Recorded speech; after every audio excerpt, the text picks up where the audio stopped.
Okay, well, I'd like to start off and thank once again Maggie Chen, Kyle Renner, and the Institute for International Economic Policy for organizing this conference, which has become a great asset to both GW and the Washington, D.C. community.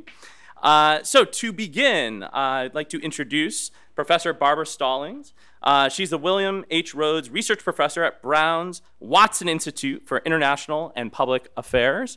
She's also a visiting scholar here at IIEP currently, and was a former director of the Economic Development Division of the United Nations Economic Commission for Latin America and the Caribbean. Today, she's going to be talking about China's development model, specifically whether they have a development model, and if so, what other countries can learn from China. So thank you very much, Barbara.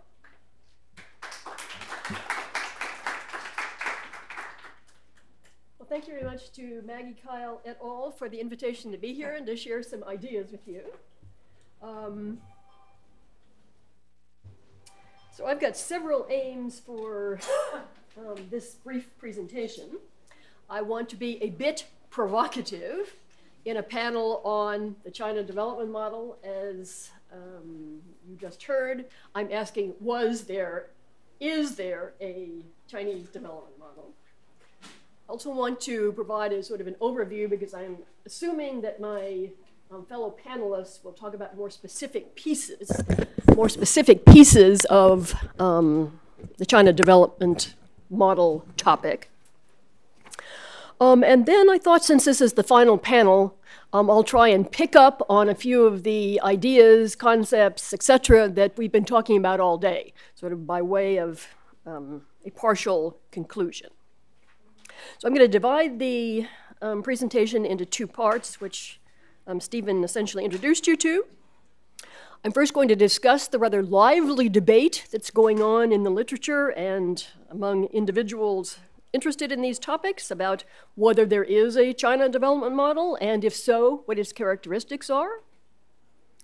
And then I will ask if the development experience of China, regardless of whether you think it's a model or not, has some lessons for other developing countries.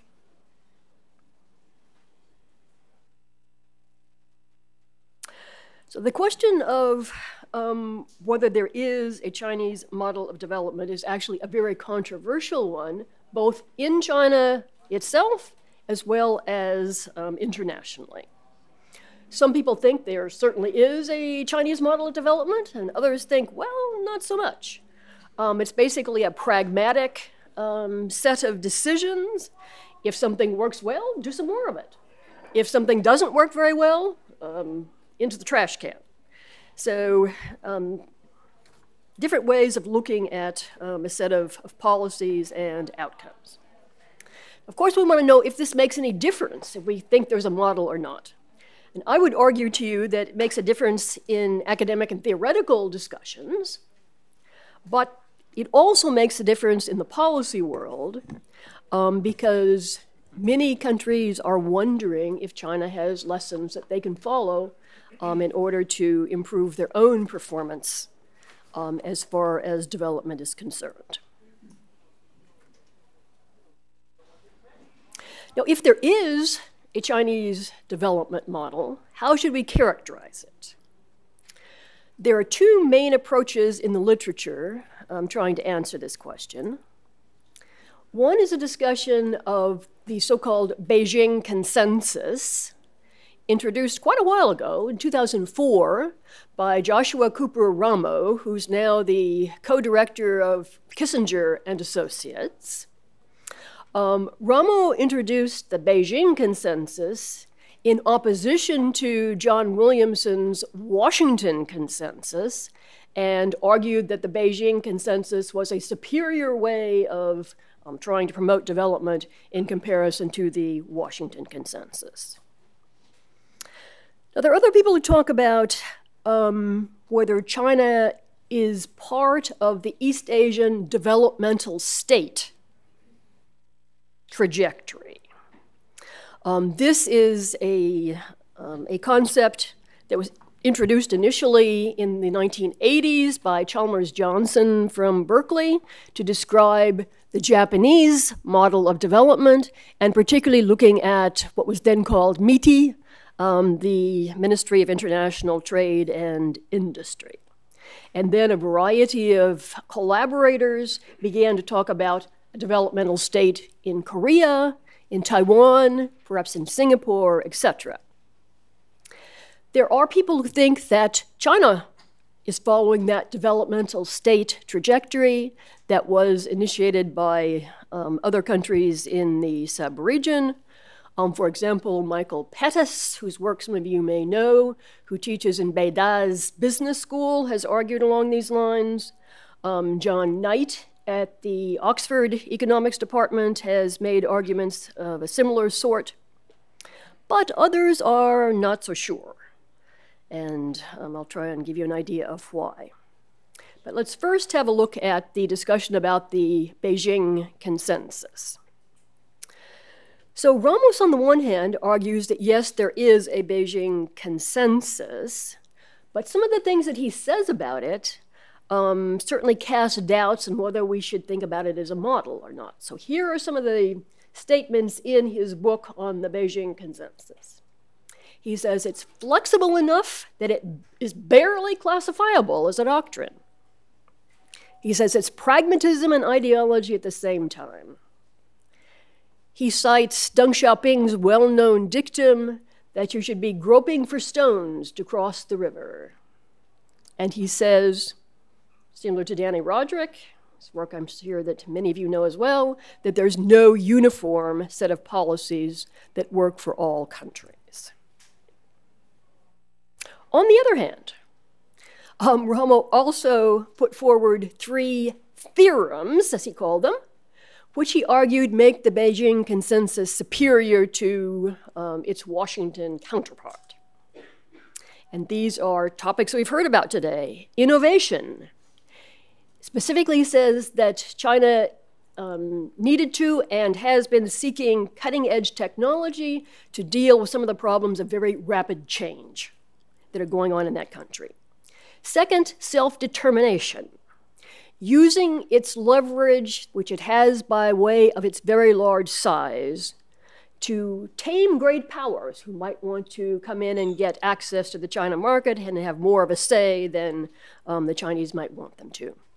And then he talks about what he calls new tools, which are not just a focus on growth, but also on equality and sustainability, and that this would be a way to get a buy-in from China's new middle class. Now, the idea of a Chinese developmental state certainly appears to be quite different. There is no emphasis on flexibility in the developmental state, whether it be elsewhere in East Asia or possibly in China. There's disagreement about a general definition of the developmental state, but I think these are the main elements that most people talk about. A strong state that intervenes in the economy to promote export-oriented industrialization. A meritocratic bureaucracy with a leading government planning agency to devise and carry out a long-term plan for development. Financial control by the state and a bias against foreign direct investment. And close public-private coordination. Many of these are topics that we've already talked about today. Now, China seems to fit some of these characteristics, but not all. And people who were dubious about whether China really has a developmental state or not ask 2 main questions. One has to do with the role of the Communist Party in making decisions about almost everything in the country. What is the relationship between the Communist Party and the government bureaucracy? Who's making the main decisions? And are the party's main goals economic or strategic? It's clear that the developmental state was mainly an economic set of policies. It wasn't a strategic set of policies. Japan, Korea both decided to leave their defense, their security issues to the United States, and they would concentrate on economic development in the post-World War II period. So one doubt has to do with the role of the party. But in addition, while Japan, Korea, Taiwan to a lesser extent, really rejected foreign direct investment and wanted to do it themselves, self-determination, China has relied very heavily on FDI, both from other Asian countries and from the West. And this, some might think, makes self-determination a bit more difficult than it was in Japan or in Korea, let's say. So again, does this debate matter? And I repeat to you what I said just a few minutes ago, that such a debate is of interest to academics who are trying to theorize about the development process in the 21st century, especially since China is so important to that process. It's really hard to talk about development nowadays without talking about China. But it's even more important for development practitioners who are interested in whether China can offer them lessons about how to attain rapid growth, industrialization, poverty reduction, the things that China has been so successful about in the last decades. So that brings us to my final set of topics about lessons. As some of you know, China has become very heavily involved in other parts of Asia, in Africa, even recently in Latin America, through trade, through investment, and through finance. But it's also been promoting lessons that one could learn about development for China, although often in an ambivalent way. I was giving a talk yesterday in Toronto about a related topic, and somebody in the audience read me some paragraphs out of the well-known Davos speech by Xi Jinping. So barely into the talk, he says, well, China has no interest in imposing its ideas on anyone.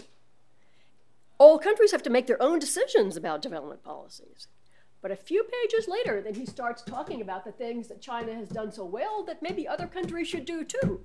So it's really ambivalent as whether what the Chinese think about lessons from their own experience. But they do have two big ideas that they put forward. And these big ideas, interestingly enough, are quite similar to the big ideas that Japan and Korea and Taiwan are also putting forward. And that is development, first and foremost, needs an emphasis on growth. And the way you do growth, the way you bring about growth, is through large-scale projects of infrastructure. And second, it's very important, especially for China, which has used a lot of foreign money, it's very important to have ownership of those foreign resources. So it's the recipient country that should be deciding what to do with whether it's foreign aid or FDI, that they should make the decisions and not have the donors come in or the investors come in and say, this is what you should do. So those are the two big ideas. But they've also talked about a few more specific ideas. And again, we've heard these topics. Technology transfer and innovation, they say, are very important to promote growth and industrialization. The emphasis on education and the promotion of human capital at both the primary and secondary levels, as well as higher education. We heard a whole presentation, actually a whole panel about that earlier this afternoon.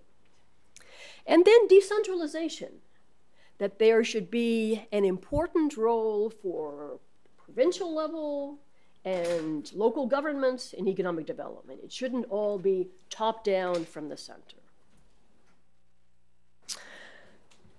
But are these lessons really transferable? Some of them may be. I think especially education and human capital are likely to be quite transferable. But there are a couple of reasons that some of the other lessons may not be as readily transferable. It seems to me that China's size, and thus the leverage it has in international terms, makes its success in taming, if you will, foreign investors and donors makes its success in self-determination quite difficult to replicate by smaller countries. And all countries are smaller except for India. Also, China's authoritarian political system limits the relevance of its model for democracies among developing countries with their messier decision-making process. We're not really sure if it's possible to carry out some of China's very coordinated development policies and strategies under a democratic system.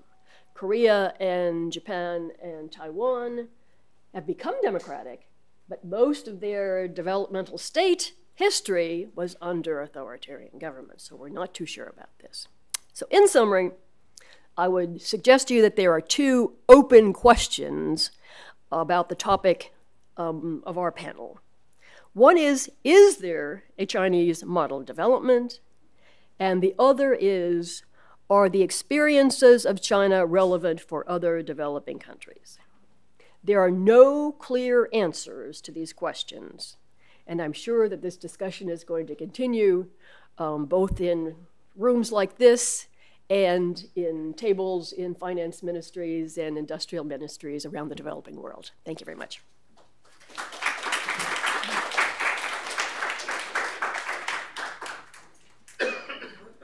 Thank you very much, Barbara.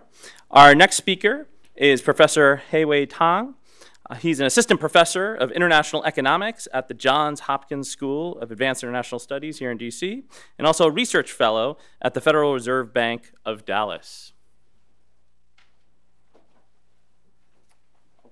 And I forgot to, thematically, he will be discussing value-added chains, including inward and outward foreign direct investment. Thank you for having me. I have to say I changed the topic since last night, but I will still talk about value-added chains. If you're still interested in FDI, I will talk about FDI on the stage during the Q&A. This is how policymakers and scholars in DC operate. But okay, so it's here. All right. So I'm a trade economist. I think about trade issues all the time, and I wish I was in a previous panel, but I'm going to pretend to be a development economist for the next 15 minutes. The good thing about working on China is, very naturally you start thinking about development issues, regardless of whether you're a labor economist like Hongbin, or you are interested in FDI like Gary. You think about how this economic phenomena are sort of related to the drastic economic growth that we have seen in China in the last 3 decades. So I'm going to speak very broadly at the very beginning, and then gradually I will get to my own recent research, which sort of touch on these issues of the so-called China model of development. Many of them were already touched on by Barbara earlier. What I would like to say is the way China grew was really based on a bunch of second-best policies. All right, for those of you who are coming from a non-econ background, economists always want to think about the first best policies, at least theoretically, which involves, basically, perfect competition in the market, no market failure, perfect institutions. So therefore, the best thing to do is basically decentralize all the decisions so that individual firms and consumers will make their best decisions. And obviously, the world is far away from such a perfect world, so we have to think about second-best policies. And what I would like to say is, this idea of second-best policies should not be should not be applicable for developing countries, but it should also be more referred to when we think about policies in advanced economies. So let me say the following. Using terminologies proposed by Barbara earlier. Is there a Washington consensus or is there a Beijing consensus? When we think about this, it's almost like thinking about a glass of water, right? So is it half full or half empty, right? So you think about China, it's also like this, right? It's sort of Washington consensus if you focus on how the Chinese government has been sort of embracing market competition, open up to trade and FDI. But if you think about the other side, which is sort of imperfect institutions with restrictions on labor and capital mobility, with imperfect contracting institutions, then this is sort of like a Beijing consensus with, central governments, making a lot of decisions. So what I would like to say is China is very interesting in the sense that on the one hand, they sort of follow the Washington Consensus, right? Open up trade, such as joining the WTO, taking advantage of all these surplus labor coming from the agricultural sector, opening up to FDI and allow foreign firms to bring in technology and know-how and all sort of good things. But at the same time, along this sort of opening up process, there are restrictions. For example, in terms of trade, China continue to separate trade or trading firms into so-called processing trade versus ordinary trade. In terms of using the surplus labor from the rural area, China still has a very restrictive hukou system, which basically discriminated against people from outside the cities. Those migrant workers who go to major cities to work, they may not have the same set of public goods enjoyed by the locals. When it comes to FDI, it's not really a full liberalization of foreign direct investment. There's a fairly long negative list, and some of the sectors have not been fully opened up to foreign investment. There's a very important phenomenon going on since the early 90s, which was a continuous privatization of state-owned enterprises, which happened at the same time when China sort of embraced globalization, right? So even though even though I'm a trade economist, when I think about sort of the benefits of trade or the benefits of globalization, and I would think a lot of the positive economic outcomes were mixed with some of the benefits coming from privatization. And as a trade economist, I would propose some of my colleagues to think really hard about the complementarity process or the complementarity between privatization and trade liberalization. Towards the end, I would tell you some exciting projects that I'm engaged in the last few months to think about the so-called top-down industrial policies in China and how the Chinese government has been using local experimentation and how the Chinese government actually learned a lot from sort of the micro private level rather than borrowing lessons from others and then try to tell what the private individuals should do. Okay, so this is a picture taken in 1988, right? So there are two very famous men in the photo. For those of you who are from China or grew up in China, you must know the person on the right is Zhao Ziyang, who was the premier of China in the late 80s. For those of you who came from any background, you may or may not know because it was not clear who that person was. Only the left face was revealed. But he was Milton Friedman, who is arguably one of the most famous economists in the world in the 20th century. All right. So the picture basically tells you or tries to tell you one thing, right? At that time in the late 80s, the Chinese government was very eager to learn what's going on in the US, what Western economists were thinking about policies, and you can say this is sort of like a consulting process. Maybe after talking to Milton Friedman, the Chinese government didn't do anything. Zhao Ziyang, controversial political figure, let me not talk about what happened to him at the end, but basically was considered at that time and probably in the last 20 years, the most liberal and open-minded politician or government official in China, right? So the picture was taken from basically a book by this guy called Gillian Gilberts, who you should take a note of his name. I imagine in 10 or 20 years he's probably one of the most influential China scholar in Washington or in the U.S. So the book was actually based on his undergraduate thesis when he was a student at Harvard, who talked about the title of the book is called "Unlikely Partners." Right, how Western scholars such as Milton Friedman could have an impact on Chinese economic policy making. All right, so when we think about Washington and Beijing Consensus, right, there's an ongoing process or interaction between the two, and I don't think it is fair to sort of to put a label to say, economic policies in China are very different from those in the West, or very unique in the sense that it is all centrally planned. So as I have promised, I'm going to talk about 3 of my research related to the overall topic. The first one, which was published in 2016, co-authored with Key at the World Bank, we were sort of interested in this question: how China moved up the global value chains, right? So, we talked about this, I would say before people at the World Bank and IMF thought about this issue, and now everyone was saying, how China did it and whether other countries can follow suit to move up the value chains.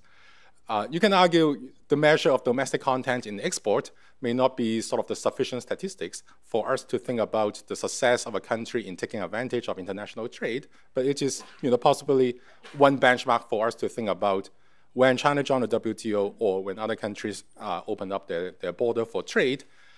Is there a process for them to basically increase the domestic content in export by promoting, for example, the upstream suppliers so that at least there's a stronger relationship between trade openness and GDP growth, or eventually welfare impact on the country. So I'm not going to talk about the details of the paper, but basically we find that it's not a structural change story, such as reallocation of resources from low value added sectors to high value added sectors. It's not a labor cost story. When everyone talked about the 10% increase in wages in China in the last 20 years, they may be worried that the cost of labor may drive up the domestic content of export. We find that is not the reason. The main reason is because Chinese downstream exporters were able to find the same kind of intermediate inputs and raw materials in China, which they couldn't find 20 years ago, which they had to rely on advanced economies like Korea, Japan, and the US. Now the upstream sectors become as developed and as advanced and as good as those in Japan, Korea, and the US 20, 30 years ago. So how could this happen, right? When you think about the partial equilibrium insight, when a country opens up border, imports become cheaper, so therefore exporters should use more imported materials rather than less, which is what we find in China during the sample period. So how this happens is trade is a two-way game, right? And this is echoing what Professor Maggie Chen said earlier. On the one hand, firms should worry about competition from abroad, but on the other hand, competition could be good, making them more productive, producing a larger variety and diversity of input. And this is really the process that we try to highlight and confirm, right? From 2007, after China joined the WTO, all the firms become more productive. The upstream sectors in particular are now good enough to basically compete with those firms in Korea and Japan to basically supply intermediate inputs to the downstream sectors, and therefore export contains more Chinese content from 2007. The second paper is a very new research that I did with my colleague at Johns Hopkins, Praveen Krishna. We are interested in looking at how trade can alleviate or exacerbate the underlying misallocation of resources in China. Right? So there's a famous paper by Pete Klando and Chen who said if the Chinese government could remove all the underlying misallocation, such as discriminative policies when it comes to giving loans to private versus state enterprises, or when it comes to political connection and how those will affect the implementation of laws, we would think that removing all these misallocations will lead to substantial TFP gains, and this is what we find. And those are represented by the dashed line, which is simply a replication of the Shea and Klando exercise. The solid lines are ours. The main difference between our research and Shea and Klando is that now we incorporate domestic trade and also foreign trade. And it is not clear how incorporating domestic and foreign trade will affect the cost of misallocation of resources to TFP at the aggregate level. And what we find is that the Chinese economy as a whole, due to international trade, lead to a process of reallocation of resources across sectors, which actually lower the cost of misallocation on the aggregate productivity and macroeconomy. We also look at the same phenomenon in India, using the same model, using Indian firm level data set, and we find the opposite, right? India also embraced international trade during the same period of time, but the kind of trade that India was engaged in actually led to the opposite pattern, right? So, we did some sort of decomposition exercise to show that after international trade, the restructuring of the economy leads to more resources going to the less distorted sectors from the more distorted sectors in China, but in India, it is the opposite, right? So, more resources are allocated to the more distorted sectors. So as a whole, India become a more distorted economy. So the lesson of this research is China was very good at using globalization and international trade to solve domestic policy issues. The final thing, I have a minute, is to go back to what Barbara said, and this is something that, in my opinion, a lot of economists outside China didn't get it right? So the Chinese economy is not a planned economy anymore, and it was not a planned economy since the early 80s. It is a very market-driven economy with a very strong central government. So how did it happen? Deng Xiaoping, who was the architect of economic reforms since the early 80s, said the following: no matter if it is a white cat or a black cat, as long as it can catch mice, it is a good one, right? So this is sort of, by the way, this is sort of a Sichuan saying where Deng Xiaoping was from. And by saying that, he's saying, I don't care what the government needs to do, as long as it will lead to good economic outcomes, it should be encouraged and supported, right? So this is related to the pragmatic approach emphasized by Barbara earlier. So political scientists have talked about this pragmatic experimentation approach for a long time. Economists wanted to study that for a long time, but they didn't know how to quantify this sort of experimentation effect. So in very recent research, I didn't have a lot to show you here. This is joint work with Amit Kandawal, Sharish Naidu, and a graduate student at Columbia called Qing Zhang. So we are using machine learning, natural language processing to look at 1 million economic policy documents in China to assess the degree of reform orientation. So this approach will allow us to think about, if the government is very controlling in terms of economic activities, whether it is good or not for economic development. This is a graph for 2001. Across different provinces, you see different degree of government controlling economic activities, stronger in some places like Gansu. This is the graph for 2016. The entire country becomes more dark, meaning that the government takes a stronger hand of the economic activities of the country. So the next step is obviously try to use the so-called reform index coming from machine learning to look at the effect on regional as well as national economic outcomes of China. All right, thanks.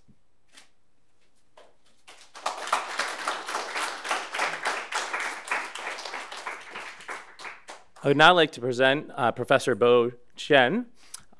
He's a professor at Shushan, the Shushan Professor of Economics at Huazhong University of Science and Technology, and the Executive Director of the Institute of Free Trade Zones. I'm also tempted to tell you a little bit about his research, but in light of recent volatility, I'll let him introduce it. But probabilistically, he should be talking about domestic challenges for China moving forward.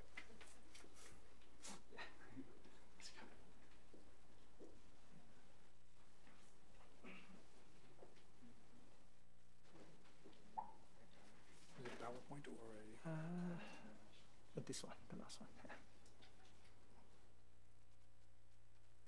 Thank you. First of all, I thank Maggie and thank the Institute to invite me. This is the first time I've ever been to Washington, and the first time to the east part of the states. Well, I'm the last speaker, hopefully not the least. So what I'm going to talk about is the major challenges ahead of China's economic growth, and also the policies that we are going to tackle with this kind of challenges. Of course, that's all from my own perspective. We've been talking about these problems all the day long till now. So it sort of saved my energy. I don't need to go to too much detail here. But as you know, that the first and the most important kind of challenge ahead of us is the debt problem. However, it's kind of a controversial because the debt problem was sort of alleviated these days than it was in 2016 and 2015. But what we can see is that the international institutes like S&P and Moody, they downgraded China's sovereign debt rating. I think the problem is mainly about how the decomposition of the debts look like. Overall, it seems mitigated, but the problem is, as we can we've already seen in the morning, that we have a sort of divergence in our balance sheets. That is, the leverage or the debts is mainly growing from the local government as well as SOEs. And those are actually the critical parts of the Chinese reforms all the time. How to deal with the local governments. Most of the time, when China wants to do something, we have very good blueprints, we have good proposals, but at the end of the day, we go back to square one because it's very difficult to implement. And also address to Wendy's comments, there are some kind of issues that the Chinese government needs to face about IPR, about overcapacity, about all those kind of problems. Indeed, as one of the government consultant, I actually working very closely with Hubei province, which is one of the province located in central part of China and the central part of the Yangtze River. And as far as I can tell, a lot of those proposals are working directly towards the concerns of the United States, as Wendy raised. But we've been discussing that all the time. But the problem is that we may not be able to implement those kind of proposals and tackle with the problems immediately. And they take time. Actually, sometimes they take forever. Okay.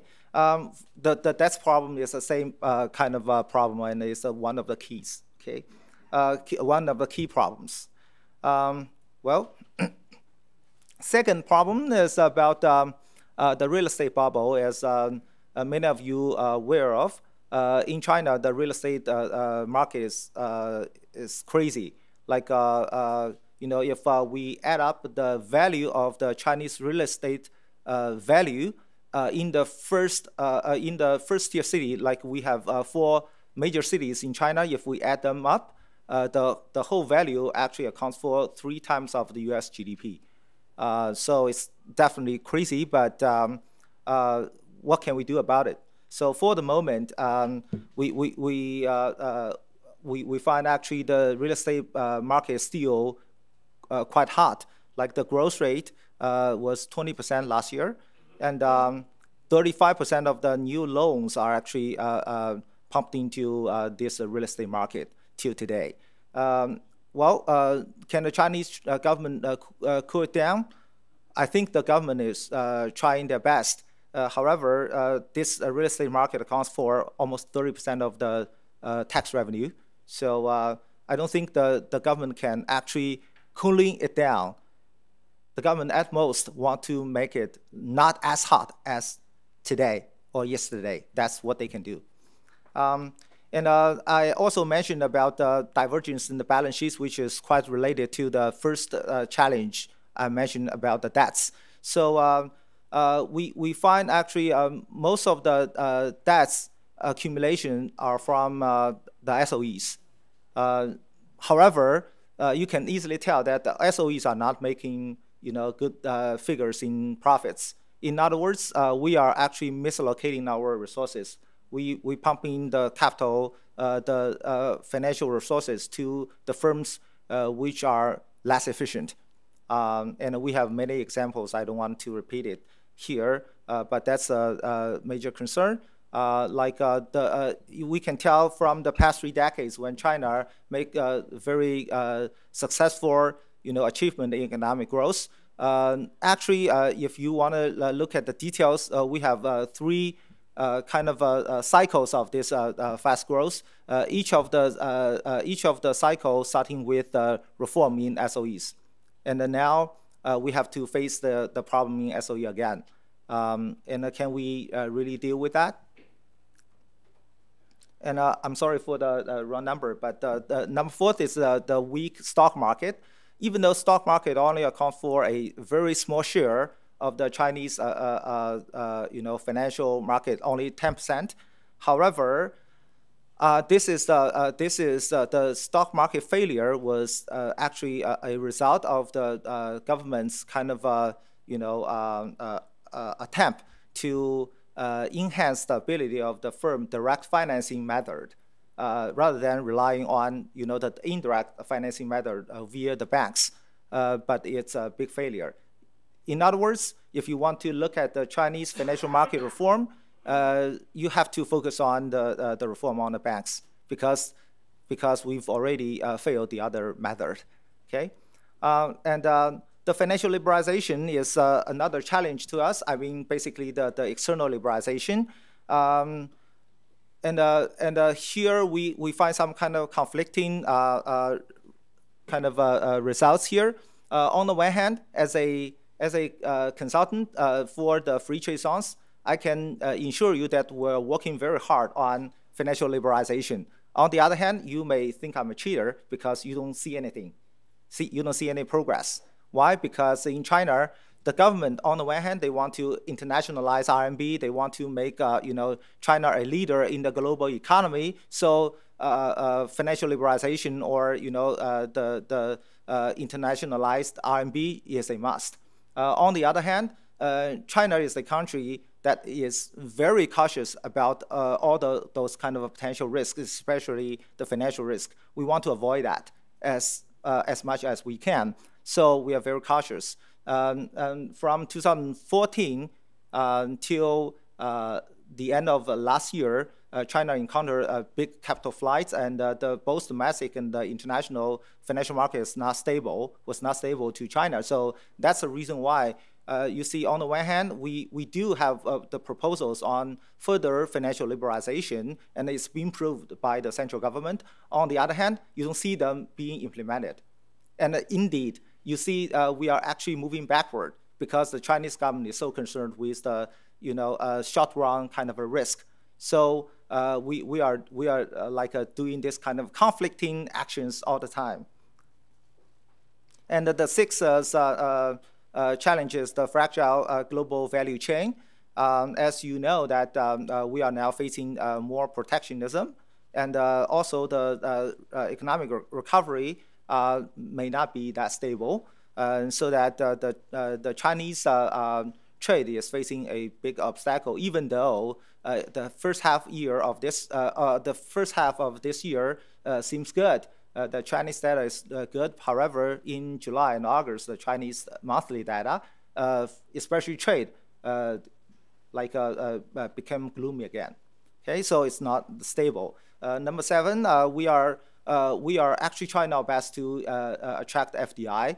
I'm not sure why Wendy and many observers mentioned that China is actually building up obstacles or barriers on the inward FDI. Indeed, we're trying our best to attract inward FDI, but we just don't have them for the moment.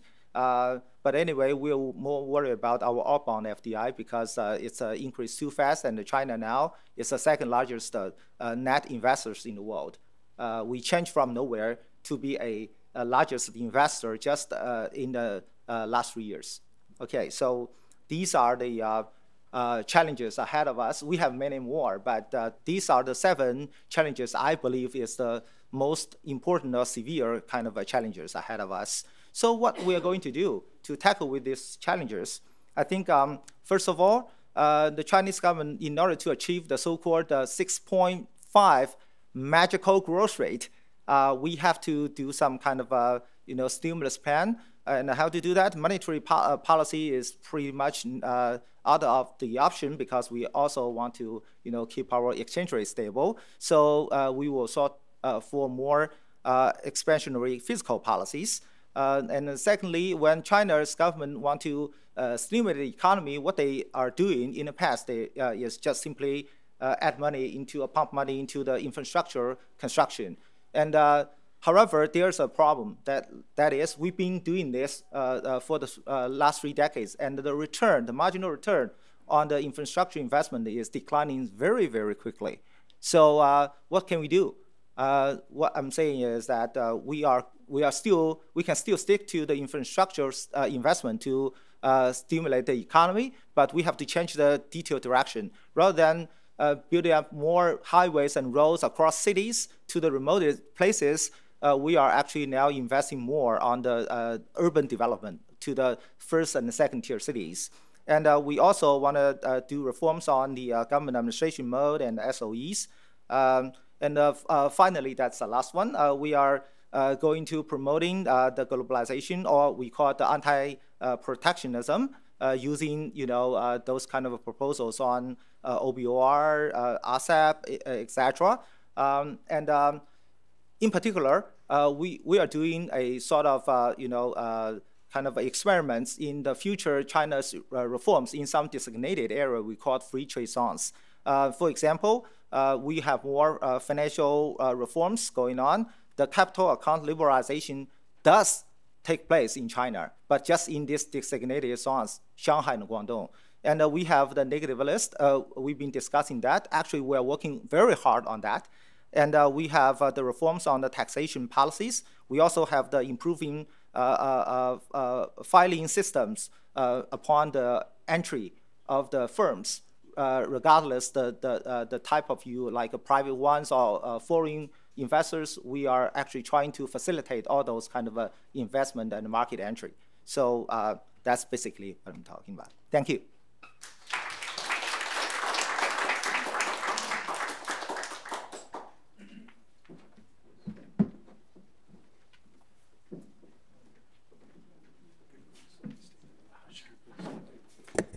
So perhaps I'll use my prerogative as the moderator to ask a question, and then we'll open it up to the hall.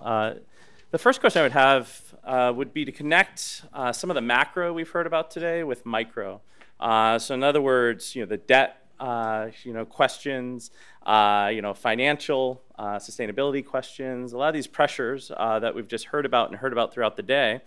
To what extent, how do they affect the themes that we heard about in this panel, right? So to what extent can they affect China's ability to continue to capture part of the global value added chain, right, if these stresses get more intense? And to what extent can they affect China's ability to continue to sustainably develop moving forward?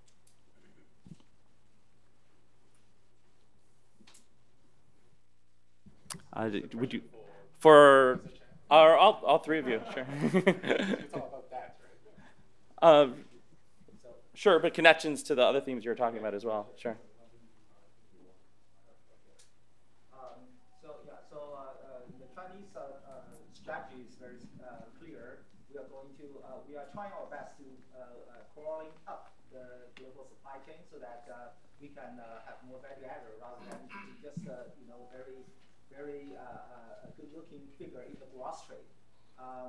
But in order to do that, we are actually implementing more kind of industrial policies, which already raised the concerns from the United States and in other countries that are potentially our competitors. Therefore, I'm sorry. So therefore, this is what we are doing, but it is actually very controversial.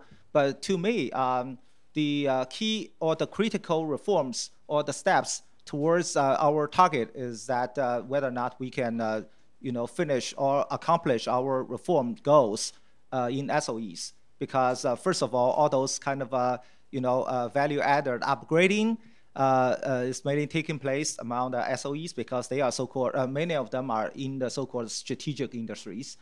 Secondly, those SOE are SOEs are swallowing, major part of the increment in the investment. So can they make use of them efficiently? That's the question. And thirdly, we've been talking about monopoly all the time, and those in China, the numbers of SOEs are declining. However, the total scale are actually increasing. That means SOEs are becoming more monopolistic in China as well as in some field in the world. So that's another concern. So to me, what we are going to do or what we are going to achieve, it really depends on how well we can do in terms of the SOE reforms. Yeah. Barbara or Heiwai? Well, if you want to talk about and follow up on that, I've got a different take on macro. Okay. Well, I think it's useful to do a different definition than probably Stephen had in mind about macro. None of us are doing this right. About macro and micro, and think of macro as the central level and micro as the local level. It seems to me that one of the major sets of issues is how the central and the local levels relate. Let me just give you three real quick examples. One is the debt issue, as I was asking about this morning. And as one of you had some, I guess it was one of your first slides. Yes. The scary part of the debt are these local borrowing vehicles, because nobody really knows what's involved or how much money there is. And that's really the fast-growing part of the debt. Second, inequality.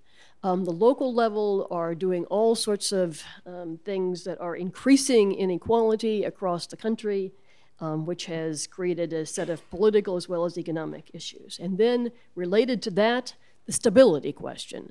One of the ways, because fiscal arrangements are not done in a way that the local levels can actually collect normal fiscal revenues, they have to expropriate property from people who live in the area in order to finance themselves, and this is creating problems of political stability. So I think that thinking of macro-micro in a different way as central-local opens up a discussion about an important set of issues facing China right now. So when I think about micro and macro, I tend to think about micro being firms and macro being either regional economy or the entire national economy of China. I didn't have the luxury of Professor Chen to visit some of the factories on a weekly basis, but my understanding is the productivity of firms in China has been decreasing. But this phenomenon is not unique to China, right? Because in the US, people are also concerned about productivity slowdown. So the question is, how can policymakers provide an environment or draw on some lessons in the past to implement policies to revive the productivity growth that they have seen before? So if you look at data from 1998 to 2007, Chinese productivity growth in the manufacturing sector, which is a sector that we can measure productivity easily, is around 7% per year, right? So that's huge productivity growth. Economic GDP growth per year during the sample period of time is between 9 to 10%, right? So 9 to 10% GDP compared to 7% TIP growth, meaning that the economic success of China was largely driven by productivity growth during that sample period of time, rather than capital accumulation or all the other things that people wonder. After 2008, especially after 2010, due to the fiscal expansion the Chinese government had implemented in 2008-09 in reaction to the financial crisis, productivity growth, according to my study and also some of the earlier estimates, is around 2%. In the same manufacturing sector, everyone is still trying to measure productivity in the service sector. So the challenge is understand why this happens. Obviously there will be another set of analysis and policies for the US, but for China, which is still a emerging market or sort of middle income country, I think there's still a lot of room for policy intervention to induce productivity growth again. Obviously, we have been talking about a lot more R&D and a lot more innovation if you count patents in China in the last 5 or 10 years. Are those patents, applications, or innovation really lead to increased productivity growth? Another question is, since I mentioned misallocation, perhaps the misallocation of resources with the growth or revival of SOEs, state-owned enterprises in China, could be a reason for why productivity has been slowing down so much since the financial crisis. So, I can speak more, but I think I should So you let think others that to think about Krugman's argument that in the earlier period, growth was due almost exclusively to accumulation of capital and labor was just wrong? So I don't know which period he looked at, but Early, it was not the most recent period. That article came out, I think, in the late 90s, perhaps. Okay, so if the article by Krugman came out in the late 90s, so he was looking at the 90s, right? Yeah. So the numbers, 7% growth, TIP growth is for the period almost right after the WTO. So you can consider it's like 10-year period from 98 to 2008. Okay. Yeah, it could well be the case that in the 90s, the growth was driven more by accumulation of capital. That's what he was arguing, Yeah. yes. Okay. Thank you very much. We'll open it up to the floor now. Right over here. I'm Jane, top student. So I got two questions. The first one is that Professor Tang talked about the investment in China go to less destroyed sectors. However, Professor Chen said talking about the misallocation of financial resources. So given that China is still in convergence club, what do you think about China's government's action on driving private investment in manufacturing sectors and other growing sectors? Are they successful, and what can be improved? And second one is that Fed shrunk the balance sheet. What do you think about the effect on the stability of China's stock market? Thank you. Who'd like to begin? Do you want to collect a few questions? Sure, we could collect a couple more. Right over here. A question for Professor Chen. You just mentioned the issue on the debt problem, particularly corporate debt, and also in the morning, Jay gave a graph showing there's a huge high increase on the corporate debt, especially on the SOE, but not for the private corporate. So my question is, what you think is the reason for recent 2 or 3 years, the huge capital flight or the large amount of outward FDI and the relation with the corporate debt, or especially the SOE debt, and or what's the basic reason or the driving force? So in my sense, I guess it's the policy of the one belt, one road, but what's your view on that? And if you think, or you may agree, that is the reason, and you think that is plausible to maybe revise, or there is a better way to reform for the SOE? Okay. And we have one more question in the back, and then we'll go back to the panel. Stanley Kober. I was a student in the Soviet Union, and it seems to me a lot of what China is doing mimics a lot of what happened in the Soviet Union. They grew by what they called extensive growth, which was basically throwing resources, labor and capital. That was what they did for decades, just throw labor and capital. By the 1970s, they realized that had run out. When Brezhnev and Kosygin took over, they recognized they had to open up a little bit to the outside world. That's one reason we were there as students. But they didn't do it so much. They were afraid of the ideological corruption. By the time Gorbachev came in, there was a recognition more and more that they had to move to intensive growth, as they called it. I've seen the same term used in China, the extensive to the intensive, which is innovation. You can't just throw resources anymore. You focus on the return on investment. That requires the rule of law. In the Soviet Union, that failed. In China, I have also seen references to the rule of law. And I'm struck by all the Chinese law students I've met here over the last few years. But I'm wondering whether China can make that transition, because if you're sincere about it, you can't have the leading role of the Communist Party anymore. Thank you very much. So we'll turn back to the panel. Barbara, would you like to start?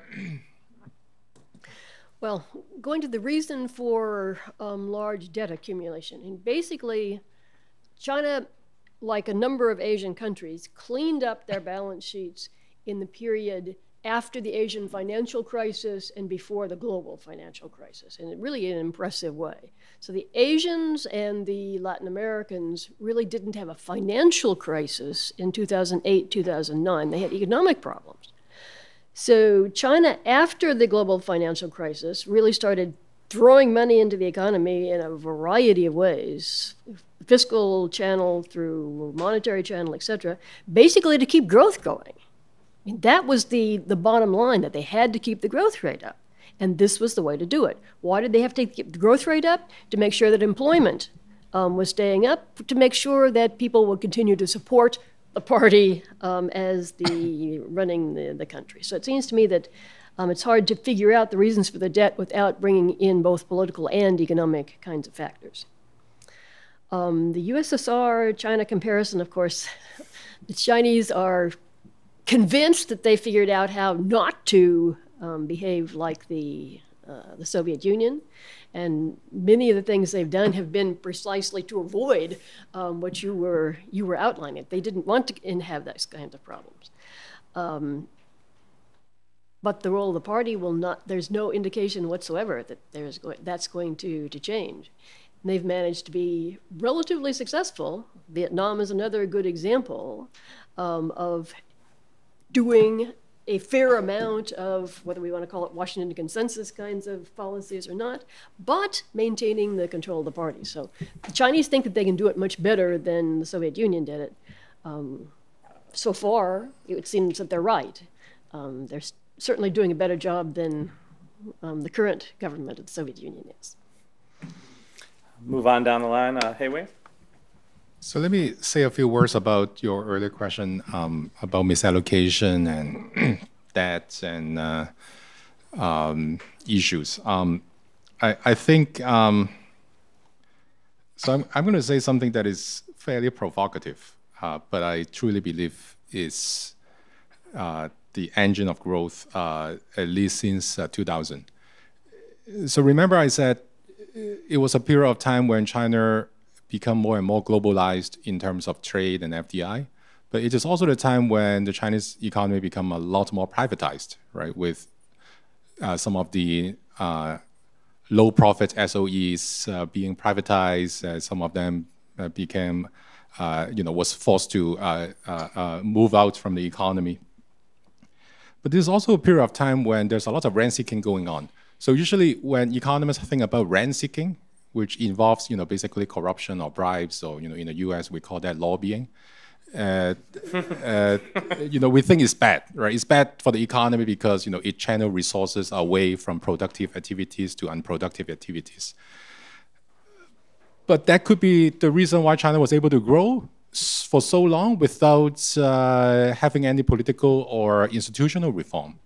For the following reason, right? Suppose you are a private firm, you're constantly worried about, expropriation by the government. As a human being or, a smart investor, the first thing you want to do is, basically bring out a government official to a very nice dinner and talk about, how things can be done, more easily. Even smarter thing to do is basically invite some of their friends to be sitting on the board of directors so that you have this sort of invisible protection. What happened in the last few years in China is that channel seemed to be gone because of partly anti-corruption and partly because the institutions become a lot more developed, and it is much more difficult to get to the gray area to sort of kick back some of the benefits to government officials. I know I'm provocative, right? In some sense, I seem to say that corruption is good. And by no means I say corruption is good. It's very bad. But before a country can become sort of like first best economy with advanced economist institutions, the transition has to be gradual. It cannot be yesterday everyone is corrupt and today corruption is prohibited. So I think that affects productivity, that affects firms' incentives to invest, because once you invest, then you reveal how rich you are, then you're worried about anti-corruption. So all this could be related to the fact that economy is slowing down, and at the same time become more misallocated, right? Because the only firm that is still brave enough to invest and engage in big projects are the SOEs. Right? The private firms, which have perhaps more ideas, more productive to produce, now they are worried about being caught by related corruption activities. Right? So this, I think, is part of the misallocation channel that has been ignored. The other misallocation that I want to mention very briefly, but this is sort of based on study by Michael Song in Chinese University of Hong Kong and Chen at Chicago, who wrote a wonderful paper published in Brookings' Papers of Economic Activities. And what they find is that the 4 trillion RMB fiscal expansion in 08-09 in China actually lead to huge expansion of banks and also huge expansion of SOEs. So when we think about and real estate too, when you think about fiscal expansion, in a typical setting like the U.S., we talk about Keynesian economics, and then there will be a multiplying effect. But we don't see that multiplying effect in China because all this money coming out from the central government was sort of kept in the state-controlled banking system and also kept by a lot of big SOEs. Right? So the private sectors essentially didn't benefit, and if anything, actually suffered from the expansion of the state sector. Yeah. So I'm about to answer the question. I think the second question covered the first question, why we see capital flights, and also the SOEs, they are actually solving for larger leverage at the same time. And the first question is actually asking how can the government trying their best to attract the private investment into the manufacturing sector. Let me first tell about that. So the government actually has done a lot. For example, just recently, the Chinese government will announce, has already proposed and will announce a so-called negative list towards the domestic investors, particularly the private investors, okay, towards the market access. Like in many industries or sectors, there are entry barriers towards them, not only to the foreign investors, but also to the Chinese domestic private investors. And now we have like 2 sets of the negative list. One is to the foreign investors, which is you can actually see from the free trade zones. And the second set is the negative list to the domestic private ones, which will be launched next year, like 2018. And this is the way that the government can attract more investment from the private sector to those sectors where they are facing big obstacles in the past. What the result would be, you can tell from the previous 3 years, we have capital flights. And most of those capital flights are actually taking place in the private sector. Why? Indeed, I was told the lesson by the private, by a private boss. He told me that the government's goal to deleverage, to reduce the overcapacity, are actually not the kind of a question or instruction to the private sector. They are actually to the SOEs, because the private sector, it doesn't make any sense that they have a persistent overcapacity. If they produce things that cannot be sold at all, why should they produce in the first place? Secondly, if they cannot find a bigger market or better market in the future, why should they keep on borrowing? So this is the thing actually happened to SOE, not to the private ones to a large extent. So at the end of the day, we find actually the private investors, they are sorting to investment opportunities abroad rather than domestically. And the reason why you're seeing, on the other hand, the SOEs are trying to are increasing their leverage is because the government also give another order, that is the provincial government, you have to be alerted that we should keep a growth rate above 6.5%. Otherwise, the local governors will have some problem in promotion in the future. Okay, at the end of the day, the resources has been pumped into the SOEs because the SOEs, they can keep on producing without worrying about the profits. Because in GDP growth data accounting, we just care about the value added. If the products goes to the inventory, it's also counted as value added. So That's actually the tricks that is ignored by most of the foreign observers, but that's actually what is happening. So you see, on the one hand, capitals are flowing out. On the other hand, SOEs are keep on borrowing, even though they are making no profits. And these two things seems conflicting, but they can coexist in the same period in China. That's what we have seen in the past 3 years. Yeah. Perfect. Thank you very much.